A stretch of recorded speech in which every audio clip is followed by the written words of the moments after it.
Dear students, आज हम जिस कहानी की ओर चल रहे हैं उसका नाम है भोली, जिसे लिखे हैं मशहूर लेखक ख्वाजा अहमद अब्बास ने। ये कहानी न केवल भावनात्मक है बल्कि ये समाज के कई गहरे पहलुओं पर प्रकाश डालती है, जैसे शिक्षा का महत्व, स्त्रियों की स्थिति, आत्मसम्मान और आत्मनिर्णय का साहस। आइए इस कहानी को विस्तार से, रोचक ढंग से और सभी तथ्यों को समेटते हुए समझते हैं। लेखक का परिचय की बात करें तो ख्वाजा अहमद अब्बास भारतीय साहित्य और सिनेमा के एक स्तंभ माने जाते हैं। वे एक लेखक, पत्रकार, फिल्म निर्माता और पटकथा लेखक थे। उन्होंने समाज में व्याप्त बुराइयों पर अपनी लेखनी से तीखा प्रहार किए। उनकी कहानियां आम जनता, गरीबों, दबे कुचलों और समाज के हाशिए पर जी रहे लोगों की आवाज बनती थी। भोली जैसी कहानी उनके संवेदनशील और यथार्थवादी रियलिस्टिक लेखन का एक बेहतरीन उदाहरण है। भोली कहानी एक गांव की लड़की, her name was Sulekha, but since her childhood everyone had been calling her Bholi, the simpleton. She was the fourth daughter of Namardar Ramlal. When she was 10 months old, she had fallen off the court, and perhaps it had damaged some part of her brain. That was why she remained backward child and came to known as Bholi the simpleton. यानी भोली का वास्तविक नाम सुलेखा है और बचपन से सभी उसे भोली कहते हैं। सुलेखा का नाम भोली क्यों पड़ा, इसके पीछे भी कहानी है। रामलाल की यह चौथी बेटी है। When she was 10 months old, जब वह 10 महीने की थी तो वह चारपाई से वह नीचे गिर गई थी और उसके माथे का, उसके ब्रेन का कुछ हिस्सा डैमेज हो गया था, जिसके कारण वह एक बैकवर्ड चाइल्ड थी। वह सुस्त हो गई थी, थोड़ी मंदबुद्धि किस्म की हो गई थी और इसी वजह से लोग उसे भोली कहते थे। इसी वजह से उसका नाम भोली पड़ गया। जन्म के समय वो बहुत ही फेयर एंड प्रिटी थी, but when she was 2 years old, she had an attack of smallpox. Only the eye were saved. यानी जब वह 2 वर्ष की थी, उनके लाइफ में जन्म के समय तो बहुत खूबसूरत थी, बहुत गोरी थी, लेकिन उसकी लाइफ में पहला जो ट्रेजेडी था कि जब 2 महीने की थी तो वह खाट से गिर गई और उसके ब्रेन का कुछ हिस्सा डैमेज हो गया। और जब वह 2 साल की हुई, उसके पूरे शरीर पर चेचक का मार्क्स यानी स्मॉल पॉक्स, गहरा काला मार्क्स से वो परमानेंटली डिसफिगर्ड हो गया। उसका पूरा शरीर, सिर्फ आंख को छोड़कर बाकी पूरे शरीर में चेचक के दाग, वो स्मॉल पॉक्स के गहरे काले मार्क्स पड़ गए। Sulekha could not speak till she was 5। 5 वर्ष की उम्र तक वो बोल ही नहीं पाती थी। And when at last she learned to speak, she stammered. यानी जब वो बोलना शुरू की तो वह हकलाने लगी, अटक अटक कर बोलने लगी।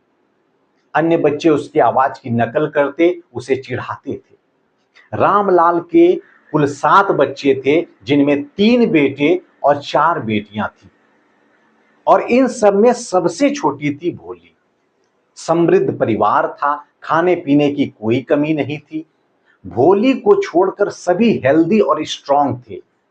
तीनों बेटों की पढ़ाई के लिए उसे शहर भेज दिया गया था। बाद में वो कॉलेज गए। बेटियों में राधा जो सबसे बड़ी थी, उसकी सबसे पहले शादी हो चुकी थी।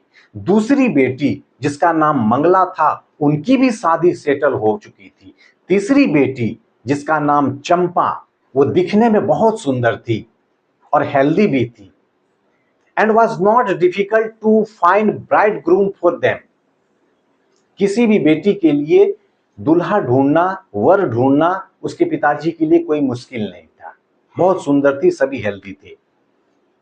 लेकिन रामलाल भोली को लेकर अक्सर चिंतित रहते थे। She had neither good looks nor intelligence, ना तो भोली दिखने में सुंदर थी और ना ही उसे बुद्धि थी। And now the real story begins from here, यहीं से कहानी आरंभ होती है। भोली की उम्र 7 वर्ष थी जब रामलाल की दूसरी बेटी मंगला की शादी हुई और ठीक उसी वर्ष उस गांव में लड़कियों के लिए एक प्राइमरी स्कूल खुला। उस स्कूल का ओपनिंग सेरेमनी यानी उद्घाटन के लिए तहसीलदार साहब आए और तहसीलदार ने रामलाल से कहा, as the revenue officer you are the representative of the government in the village and you must set an example to the villagers. You must send your daughters to school. यानी एक राजस्व कर्मचारी के रूप में आप गांव में सरकार के प्रतिनिधि हैं और आपको ग्रामीणों के लिए एक उदाहरण स्थापित करना चाहिए। आपको अपनी बेटियों को स्कूल अवश्य भेजना चाहिए। उस रात रामलाल अपनी पत्नी को सारी बात बताई। उसकी पत्नी चिल्लाते हुए बोली, आर यू क्रेजी, पागल हो गए हैं आप? If girls go to school who will marry them, अगर लड़कियां स्कूल जाने लगी तो फिर उससे शादी कौन करेगा? लेकिन रामलाल में इतनी हिम्मत नहीं थी कि वह तहसीलदार के आदेश को ठुकरा सके, उसे अनसुना कर सके। अंत में रामलाल की पत्नी बोली, मैं बताती हूं कि क्या करना चाहिए आपको। भोली को स्कूल भेज दीजिए, उसकी तो वैसे भी शादी होने से रही। उसका बदरंग और कुरूप चेहरा और ऊपर से मंदबुद्धि। Let the teachers at school worry about her, school में शिक्षक को उनकी चिंता करने दीजिए, हमको क्या। उसके परिवार और समाज ने उसे हमेशा हीन दृष्टि से देखा। यहां तक कि भोली के माता पिता ने भी भोली को एक बोझ ही समझा। The next day Ramlal caught Bholi by the hand and said, चलो मेरे साथ, तुम्हें स्कूल ले चलूंगा। भोली डर गई। उसे बिल्कुल भी नहीं पता था कि स्कूल होता क्या है। उसे याद है कि कुछ दिन पहले घर की एक बूढ़ी गाय जिसका नाम लक्ष्मी था, ऐसे ही घर से ले गया और उसे बेच दिया। भोली को भी लगने लगा कि ऐसा ही कुछ उसके साथ भी होने वाला है। डर के मारे वो चिल्लाने लगी, नहीं नहीं नहीं। पिता के पकड़ से अपना हाथ छुड़ा ली। रामलाल चिल्लाया, what's the matter with you, you fool, मूर्ख, क्या हो गया है तुमको? मैं तो तुम्हें सिर्फ स्कूल ले जा रहा हूं। उसने अपनी पत्नी से कहा, इसको अच्छा सा कपड़ा पहना दो, नहीं तो टीचर्स और स्कूल की लड़कियां क्या सोचेगी। भोली के लिए कभी भी नए कपड़े कभी नहीं लिए गए थे। इससे पहले उनकी बहनों के छोड़े गए जो कपड़े हुआ करते थे वही वो पहनती थी। लेकिन आज वह लकी है, उसके लिए नए कपड़े उसकी बहन चंपा का, जो अब उसे फिट नहीं होता था, वो दिया गया। यहां तक कि उसे नहलाया गया, उसके बालों में तेल लगाया गया। अब उसे यकीन हो गया कि उसे कहीं ऐसे जगह ले जाया जा रहा है जो कम से कम उसके घर से तो बेहतर होगा। जब वो स्कूल पहुंचे, बच्चे पहले से ही क्लासरूम में बैठे थे। रामलाल हेड मिस्ट्रेस को अपनी बेटी सौंप दिए और वो घर लौट आए। भोली झुकी झुकी नजरों से नोटिस की, स्कूल में बहुत सारे कमरे हैं और प्रत्येक कमरे में लड़कियां मेट्स पर बैठी हुई है। कोई किताब पढ़ रही है, कोई स्लेट में कुछ लिख रही है। हेड मिस्ट्रेस भोली से बोली, जाओ क्लासरूम के एक कोने में बैठ जाओ। भोली नहीं जानती थी कि आखिर स्कूल क्या चीज है और यहां होता क्या है, पर वो खुश थी कि स्कूल में अपने उम्र की बहुत सारी लड़कियों में से कोई तो मेरी सहेली बनेगी। एक लेडी टीचर जो क्लास में थी, लड़कियों को कुछ कह रही थी। वो बात भोली को समझ नहीं आई। भोली दीवार पे टंगे पिक्चर्स को देख रही थी। उन सभी चित्र के रंगों से वह मोहित हो गई। घोड़ा का चित्र, ठीक वैसा ही घोड़ा जैसा गांव के तहसीलदार घोड़े में बैठकर उनके गांव आते हैं। काली बकरी का चित्र ठीक वैसी ही उनकी पड़ोसी की बकरी है। तोता का चित्र ठीक उसी प्रकार का तोता उसने आम के बगीचे में देखी थी। और गाय का चित्र बिल्कुल उसके घर की गाय लक्ष्मी जैसी। और अचानक भोली नोटिस की कि टीचर उसके बगल में आकर खड़ी है और उसे देखकर मुस्कुरा रही है। What's your name little one? तुम्हारा नाम क्या है बाबू? भो भो भो भो भो वह हकलाने लगी, आगे बोल ही नहीं पाई। उसके बाद वह रोने लगी और उसकी आंखों से आंसू बहने लगी। अपने सिर को झुकाकर कोने में बैठी रही। इतनी हिम्मत नहीं थी कि उन पर अपना सर उठाकर उन लड़कियों की तरफ देखे जो अभी तक हंस रही थी। और उसकी बातें सुनकर स्कूल की घंटी बजी। सभी लड़कियां क्लासरूम से बाहर चली गई, पर भोली उस कोने को छोड़ने की हिम्मत नहीं जुटा पाई। उसका सिर अभी भी झुका हुआ था। वह लगातार सुबक सुबक कर रोए जा रही थी।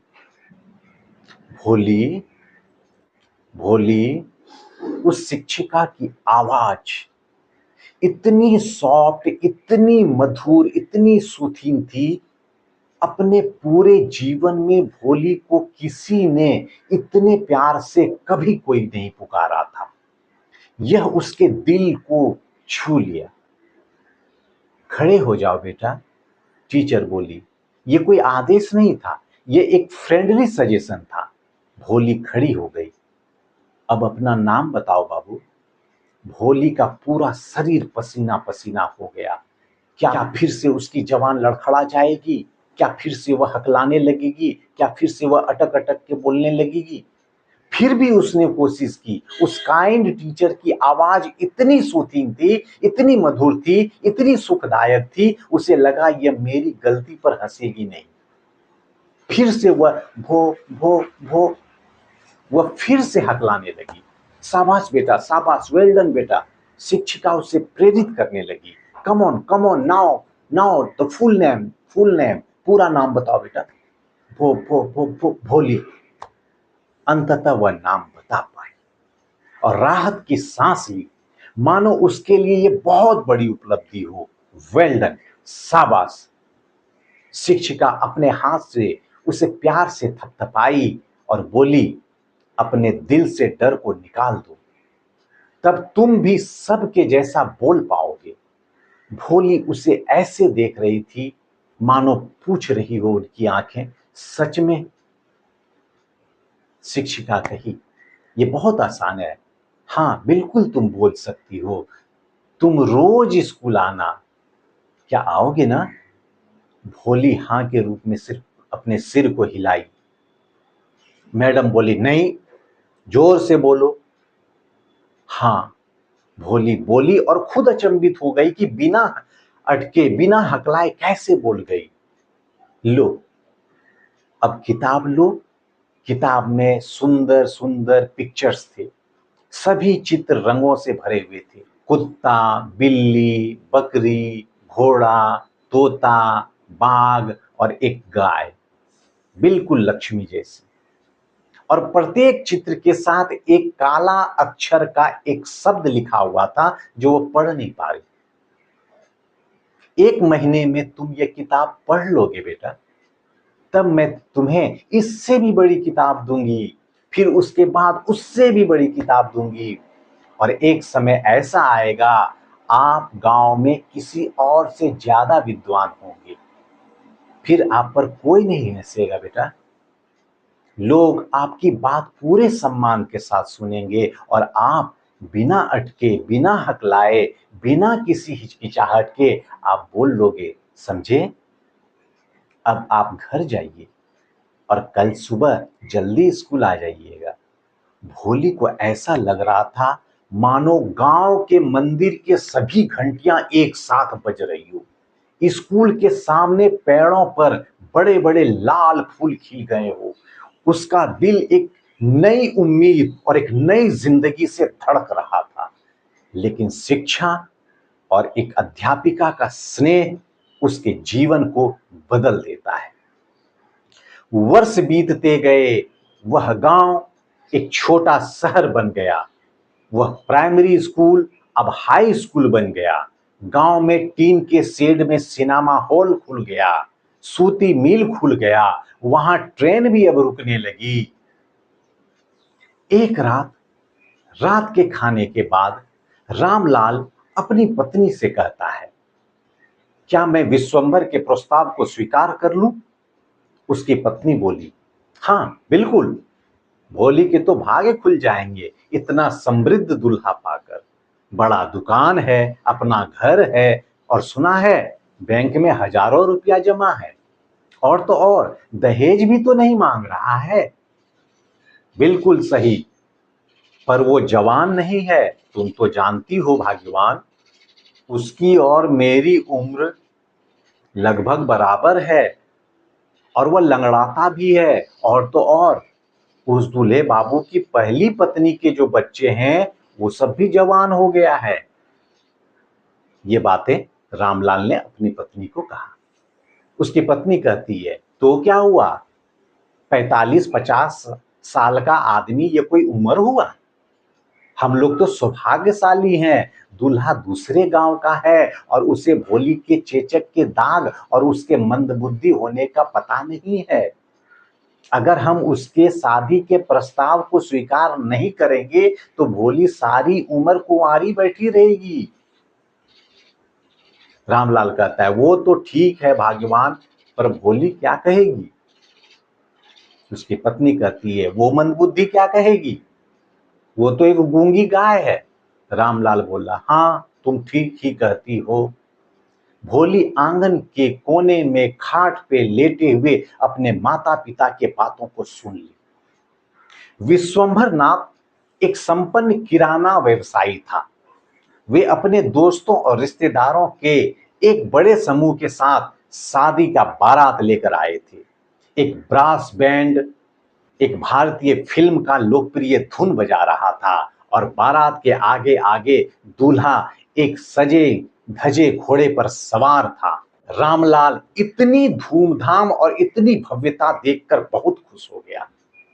उन्होंने कभी सपने में भी नहीं सोचा था कि उसकी चौथी बेटी भोली की शादी इतनी भव्य होगी। भोली की बड़ी बहनें वो भी आई हुई थी शादी में, जो इस अवसर पे आई हुई थी, उसकी किस्मत पे भी ईर्ष्या कर रही थी सभी बहनें। जब विवाह की शुभ घड़ी आई और पंडित जी ने कहा कि दुल्हन को लाइए, भोली लाल सिल्कन दुल्हन साड़ी में वो आई और सेक्रेड फायर यानी वो अग्नि कुंड के पास बैठ गई। दुल्हन को वरमाला पहनाइए, विश्वनाथ के एक दोस्त ने कहा। दुल्हन पीला गेंदा फूल का माला वर को पहनाने लगी। तभी कहानी में ट्विस्ट आता है। दुल्हन की घूंघट को पीछे से खींच देती है एक औरत। दुल्हन वरमाला हाथ में लिए खड़ी। दूल्हे ने अपने एक मित्र से कहा, क्या तुमने दुल्हन का चेहरा देखा? अरे उसके पूरे चेहरे पे चेचक के दाग का निशान है।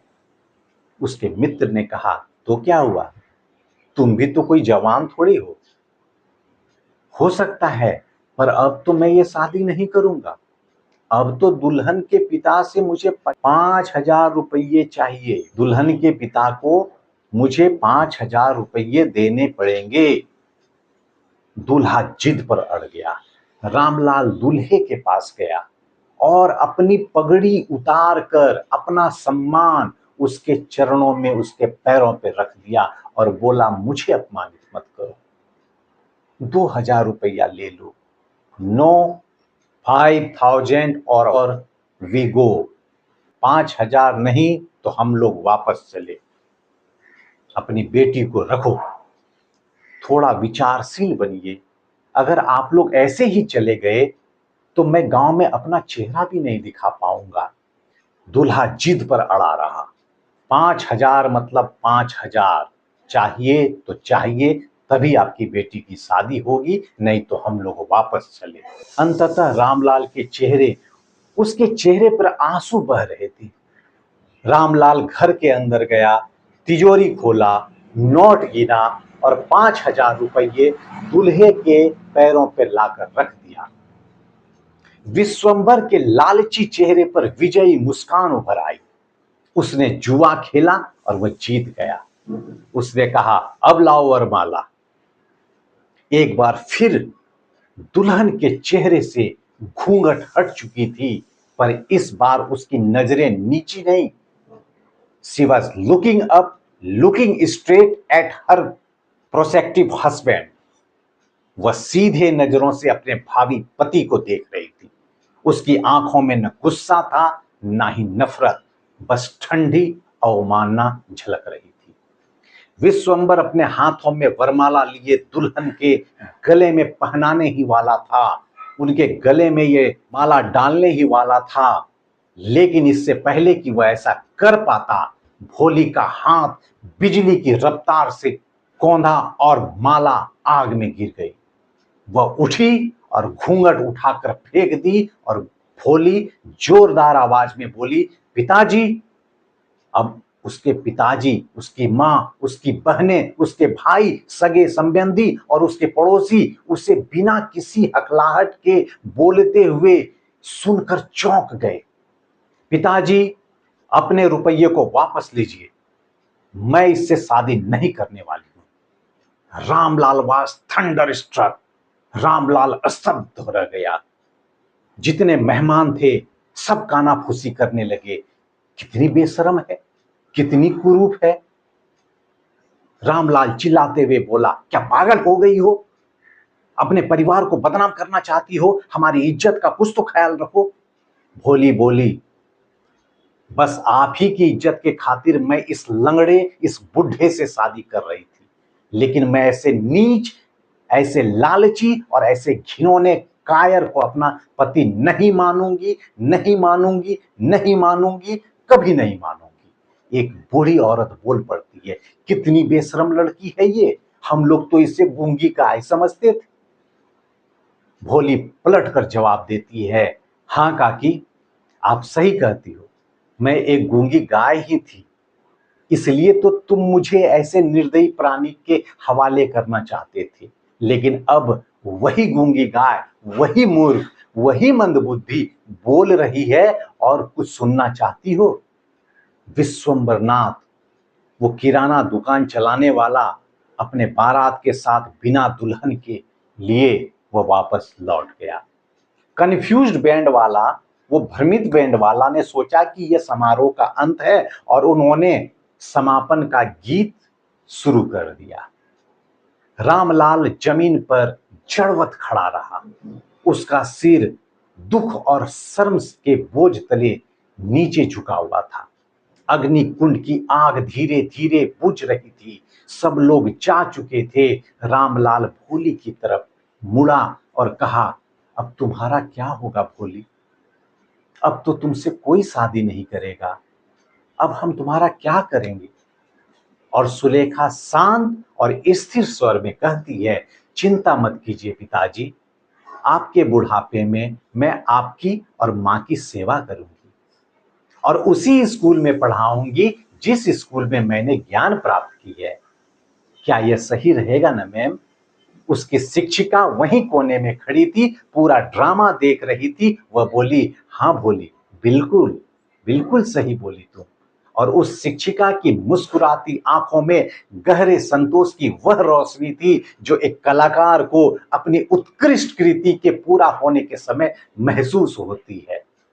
भोली जिस लड़की को कोई महत्व नहीं देता था, उसे अपने घर वाले भी बोझ समझते थे। शिक्षा और ज्ञान पाकर वह अपने अंदर आत्मविश्वास जागृत करती है। अपने विवाह के समय अपने आत्मसम्मान के लिए खड़ी हो जाती है। वाकई ये शिक्षा के कारण ही संभव हो पाता है। ये कहानी थी भोली के ए अब्बास के द्वारा लिखी, इतनी मार्मिक, इतनी प्रेरणादायी कहानी, ज्ञान के महत्व, आत्मविश्वास की झलक। इस कहानी के माध्यम से हमें देखने को मिलती है। इस कहानी के जो मुख्य पात्र हैं, पहले भोली, जिसका नाम है सुलेखा, मुख्य नायिका, प्रोटैगनिस्ट यही है। भोली का अर्थ है मासूम और सरल, परंतु कहानी के अंत में वही सबसे साहसी साबित होती है। दूसरा कैरेक्टर इस कहानी में है भोली का पिता, जिसका नाम है रामलाल। वो गांव का नंबरदार है, समाज और परंपराओं से बंधा हुआ व्यक्ति है। तीसरा कैरेक्टर है भोली की मां। वो कठोर, निर्दयी और अव्यवहारिक स्त्री है, जो बेटी को बोझ मानती है। चौथा जो कैरेक्टर है इस कहानी में, भोली की शिक्षिका, जो एक संवेदनशील, दयालु और प्रोत्साहन देने वाली महिला है, जो भोली के जीवन को शिक्षा के माध्यम से उसकी दिशा और दशा बदल देती है।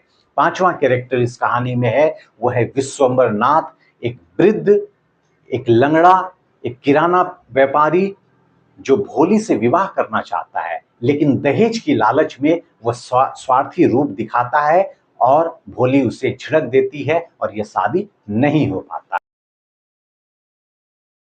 इस कहानी से मिलने वाला संदेश, शिक्षा का महत्व। शिक्षा किसी भी इंसान की जिंदगी बदल सकती है। भोली के जीवन में यह सबसे बड़ा परिवर्तनकारी तत्व था। आत्मसम्मान की शक्ति। भले ही भोली को समाज ने तुच्छ समझा, लेकिन उसने अंत में शिक्षा के बल अपने आत्मसम्मान को सर्वोपरि रखा।